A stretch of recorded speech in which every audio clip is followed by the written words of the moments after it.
Terima kasih saudara masih setia di obrolan pagi RPTV, masih bersama dengan Pak Bambang dan juga Pak Suharjoso. Kita masih membahas tentang membangun jiwa merdeka di era kemerdekaan untuk 100% Indonesia. Nah tadi sudah di-spill ya sebelum kita jeda bahwa ada loh yang tidak 100%, ada juga yang 50%, ada juga yang 100%. Pak Bambang, apakah saya boleh diceritakan ini kira-kira yang 0% itu yang seperti apa, 50% itu yang kayak gimana? Gimana nih Pak Bambang nih?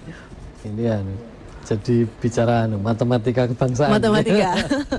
Saya pernah nulis di itu judulnya di opini sebuah media itu. Saya juduli dengan zonasi dan matematika kebangsaan.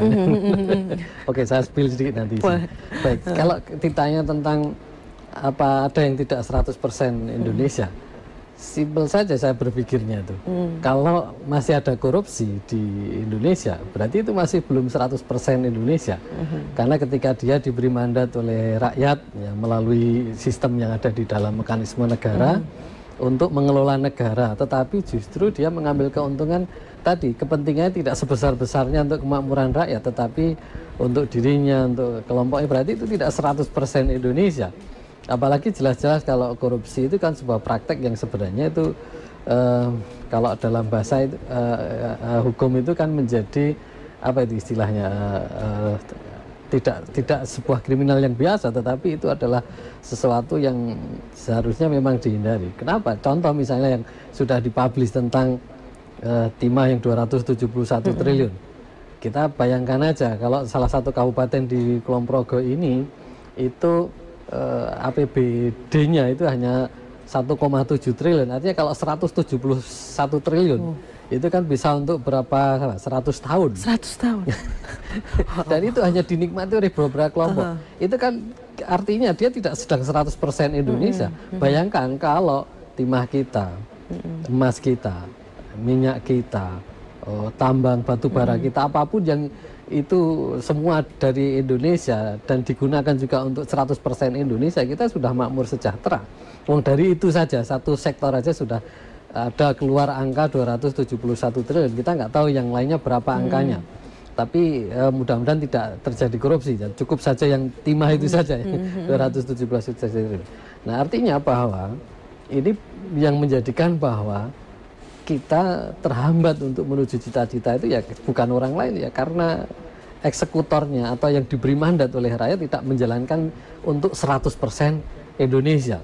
Dan kalau kita tengok di dalam sejarah masa lalu, sebenarnya kalau dilihat kenapa Indonesia menjadi 350 tahun di bawah penjajahan itu ya karena ada yang dalam tanda kutip tidak 100% Indonesia, walaupun kalau di secara terminologi Indonesia kan baru 17 Agustus 45, tetapi kita anggap saja bahwa dulu sudah Indonesia gitu ya. Tetapi artinya bahwa kita tidak bisa keluar secara cepat dari penjajahan kolonialisme itu ya karena ada yang tidak 100% Indonesia, masih gap sana, gap sini, sana sini, dan tarik ulur itu yang menyebabkan kemudian yang mengarah keuntungan adalah kolonial. Dia tinggal tepuk tangan saja, silahkan Anda bertarung, bertengkar, nanti siapapun yang mati kan yang mengambil keuntungan adalah kolonial.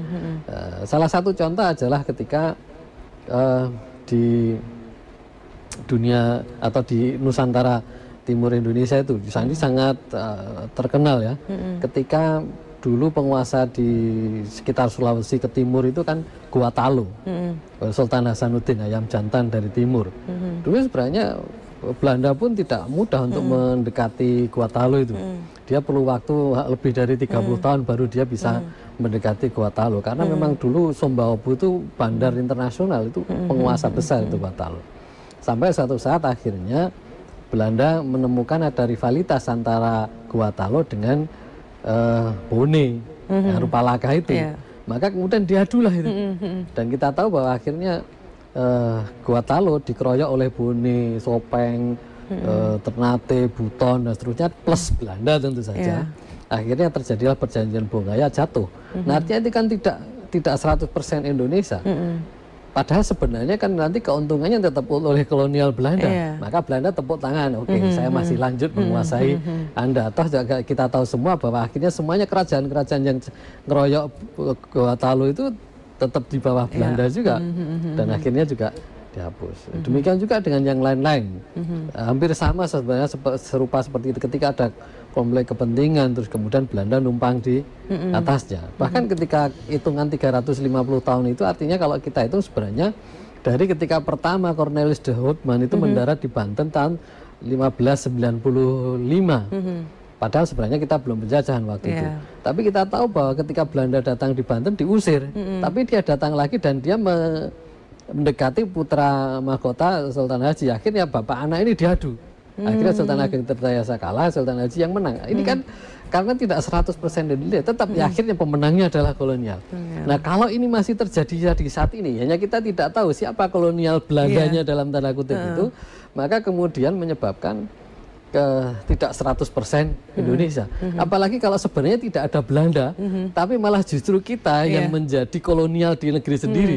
Karena kemudian 271 triliun untuk dirinya sendiri. Berarti kan dia menjadi kolonial di dalam negerinya sendiri. Pribumi. Londoireng gitu aja namanya. Itu kan berarti tidak 100% Indonesia. Dan itulah yang sebenarnya menyebabkan kita di era kemerdekaan tetapi tidak memiliki jiwa merdeka yang untuk 100% Indonesia. Gitu Pak. Baik, jadi sebenarnya kalau kita untuk membahas lagi tentang sejarah gitu ya, banyak sekali yang bisa kita lihat di kita pelajari ya Pak. Cuman kalau dari sejarah zaman dulu dan sekarang, kalau menurut dari Pak Bambang sendiri, Indonesia sebenarnya sudah merdeka belum sih? Ya, Indonesia sudah merdeka. Sudah merdeka ya? Sudah 17 Agustus. 17 Agustus ya? Sudah berdarah-darah. Jiwanya aja yang kadang-kadang belum merdeka. Oh jiwanya kalau Pak Indonesia ya? merdeka. Pasti merdeka. Jiwanya nih yang kayaknya harus De dipupuk jure gitu. sudah merdeka.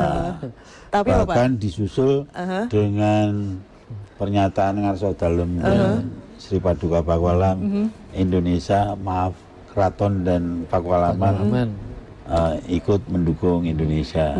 Tapi de facto kan, itu dia. de factonya tidak ada suri teladan. Gimana tuh Pak? Jangan milenialnya yang diminta. Suri teladannya senior-senior yang di atas itu memberi keteladanan enggak, cinta tanah air, lalu taat pada hukum, moral dan etika ditatarkan di P4, tapi tidak dilaksanakan ya. Sama aja Pak ya. Iya. Profesor dengan teman-teman guru besar tidak ada gunanya, ya kan? Protes seluruh Indonesia bahkan. Jadi kasihan sebetulnya milenial kita kalau tidak ada suri teladan. Nggak ada kayak arahnya gitu ya Pak ya, dapat contohnya seperti apa gitu. Pak, ini ada yang menarik sekali gitu. Apakah ini bisa dikatakan menjadi salah satu tidak 100% Indonesia ketika kadang-kadang nih Pak nih kan 17 Agustus kita rayakan bersama gitu ya. Bahkan di setiap kampung gitu suka ada pentas seninya. Cuman kadang-kadang ada kata-kata, ada acara gitu kan, terus bilang kayak 17-an aja gitu. Itu apakah menjadi salah satu yang tidak 100% Indonesia Pak? Ya, bukan 100% atau tidak ya. Barangkali kita introspeksi, perlu kita tengok kembali ritual-ritual upacara seremonial dalam rangka memperingati 17 Agustus itu. Sebetulnya ada momen yang di luar yang hura-hura ya. Pesta-pesta dan seni budaya. Umpamanya tirakata. Itu harusnya kita tradisikan dan sudah banyak yang menggunakan tirakatan. Tapi isinya paling banter itu hanya doa dan kenduri gitu. Makan-makan. Padahal itu momen yang bagus untuk diskusi, untuk saresian, termasuk untuk memberikan bekal sejarah kepada adik-adik ataupun anak-anak milenial tadi. Karena dengan begitu dia bisa menghayati, dengan harapan dia bisa menghayati. Nah, lalu kalau sudah ke keseniannya, itu barangkali pemilihan topik, pemilihan judul. Umpamanya, pasti ada biasanya yang nanggap wayang itu. Wayang itu ya banyak lakon, nah kita pilih. Tripomo itu ada 3 ya. Ini Arjuna dan Karna tanding itu right or wrong my country gitu. Arjuna itu adiknya Karna, satu ibu maksudnya. Tapi karena yang satu jadi Senopati Kurawa, satu jadi Senopati Pendawa, dia taat bahwa negara adalah pengabdian saya, maka dia perang. Ada Sumantri Ngenger, ada Kumbokarno gugur. Wah, itu kalau dipilih lakon itu yang bagus gitu. Jangan lalu semalam dangdut koplo gitu ya. Padahal lagu-lagu campursari, lagu Anjarani apa itu, keroncong yang Jawa ya masih ada sebetulnya. Lagunya Mantos juga masih bagus sih di Kempot gitu. Ya, jadi pilihan kita pada ya panitia. Tapi memang bukan tugasnya adik-adik remaja ataupun masyarakat ini. Ini dari departemen atau Pemda sampai RT RW. Mestinya dia yang bisa memberikan guiding untuk memberikan acara ataupun memberikan muatan-muatan yang sesuai dengan yang kita harapkan itu. Dulu itu zaman kolonial itu namanya Beneran Bestu. Itu Pangreh Projo. Jadi waktu dulu yaitu tukang ngereh, pejabat-pejabat itu diberi predikat karena pengaruh kolonial, Pangreh Projo, tukang perintah. Lalu kemudian kan itu diganti dengan Pamong Praja. Pamong Praja. Jadi karena pamomong ya lalu melayani, lalu khususnya yang paling konkret itu sebetulnya kepolisian ya. Itu tugas kepolisian itu melayani, lalu mengayomi, melindungi. Tapi karena topiknya ini bukan topik itu ya, jadi tidak usah kita teruskan. Nah itu yang sekarang kurang. Jadi harusnya Pangreh Projo diganti dengan Pamong itu jangan disepelekan. Itu ada tujuan-tujuan khusus yang barangkali pemerintah juga menginginkan, ya termasuk Pamongnya itu harus membuat contoh itu ya. Kalau nggak pakai teladan, kita yang masih terutama rakyat-rakyat di pedesaan itu membutuhkan itu, suri teladan itu.